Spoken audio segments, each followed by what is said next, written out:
নমস্কাৰ ছাত্ৰসকল আয়ুষ্মান অসম মুখ্যমন্ত্ৰী লোকসেৱক আৰোগ্য যোজনা চৰকাৰী কৰ্মচাৰী পেঞ্চনাৰ তথা তেওঁলোকৰ পৰিয়ালৰ সদস্যসকলক CGHS হাৰত চিকিৎসাৰ খৰচ বহন কৰাৰ বাবে এক অনলাইন IT পোৰ্টেল আৰু এই পোৰ্টেলত আমাৰ ৰাজ্যৰ চৰকাৰী কৰ্মচাৰী তথা পেঞ্চনাৰসকলে কেনেদৰে আবেদন কৰিব আৰু কি কি নথি লাগিব তাৰে ওপৰত এই ভিডিঅ'টো লৈ আহিছোঁ। গতিকে ছাত্ৰসকল আমি সম্পূৰ্ণ বিষয়টো ভালদৰে জানি ল'ম। তাৰ আগতে আপোনালোকক এটা অনুগ্ৰহ কৰি আমাৰ এই ভিডিঅ'টো লাইক শ্বেয়াৰ কৰিব আৰু পৰৱৰ্তী সময়ত ৰাজ্যৰ চৰকাৰী কৰ্মচাৰীসকলৰ বিভিন্ন খবৰসমূহ পোনপ্ৰথমে পাবলৈ অনুগ্ৰহ কৰি আমাৰ এই চেনেলটো ছাবস্ক্ৰাইব কৰি ল'ব। ছাত্ৰসকল আঁচনিখনত পঞ্জীয়নৰ বাবে চৰকাৰী কৰ্মচাৰীসকলৰ কি কি প্ৰয়োজনীয় নথি পত্ৰ লাগিব অলপ ভালদৰে জানি ল'ব। প্ৰথমতে আছে কৰ্মচাৰীৰ ক্ষেত্ৰত 1 নম্বৰত কৰ্মচাৰীৰ প্ৰপত্ৰ অৰ্থাৎ চৰকাৰী কৰ্মচাৰীজনৰ বিভাগীয় আইডেণ্টিটি কাৰ্ড। 2 নম্বৰত আছে চৰকাৰী পৰিচয় পত্ৰ যেনে Aadhaar card, voter card, driving licence, bank passbook ইত্যাদি। তাৰপিছত লাগিব চৰকাৰী কৰ্মচাৰীজনৰ নিজৰ ফটো।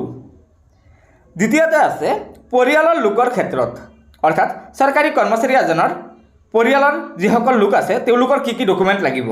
1 নম্বৰত আছে চৰকাৰী পৰিচয় পত্ৰ যেনে Aadhaar, voter card, driving licence, bank passbook ইত্যাদি।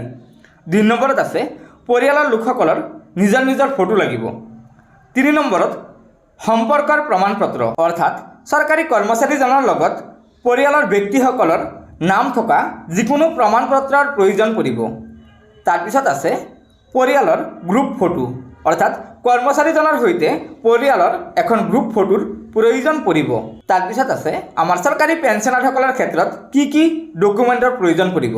প্ৰথমতে পৰিব পেঞ্চনাৰ প্ৰপত্ৰ অৰ্থাৎ PPO প্ৰতিলিপি। 2 নম্বৰত আছে চৰকাৰী পৰিচয় পত্ৰ যেনে Aadhaar, voter card, driving licence, bank passbook ইত্যাদি। তৃতীয়তে আছে স্বফটো অৰ্থাৎ পেঞ্চনাৰজনৰ নিজৰ ফটো লাগিব। চতুৰ্থতে আছে পত্নীৰ সৈতে সম্পৰ্কৰ প্ৰমাণপত্ৰ আৰু শেষত আছে পেঞ্চন ক্ৰেডিট হোৱা বেংক একাউণ্টৰ বিবৃতি অৰ্থাৎ যিখন একাউণ্টত পেঞ্চন সোমায় সেই পেঞ্চন একাউণ্টৰ বেংক ষ্টেটমেণ্ট লাগে। হয় ছাত্ৰসকল ৰাজ্যৰ চৰকাৰী কৰ্মচাৰী আৰু পেঞ্চনাৰসকলে মুখ্যমন্ত্ৰী লোকসেৱক আৰোগ্য যোজনাৰ সুবিধা লাভ কৰিবৰ বাবে উপৰোক্ত ডকুমেণ্টকেইখনৰ প্ৰয়োজন হ'ব আৰু এই ডকুমেণ্টকেইখনেৰে আপোনালোকে মুখ্যমন্ত্ৰী লোকসেৱক আৰোগ্য যোজনা নামৰ পৰ্টেলত গৈ নিজৰ নাম পঞ্জীয়ন কৰিব লাগিব। হয় ছাত্ৰসকল মই ডেছক্ৰিপশ্যন বক্সত লিংক দি দিছোঁ, তাত গৈ আপোনালোকে আবেদন কৰিব পাৰিব।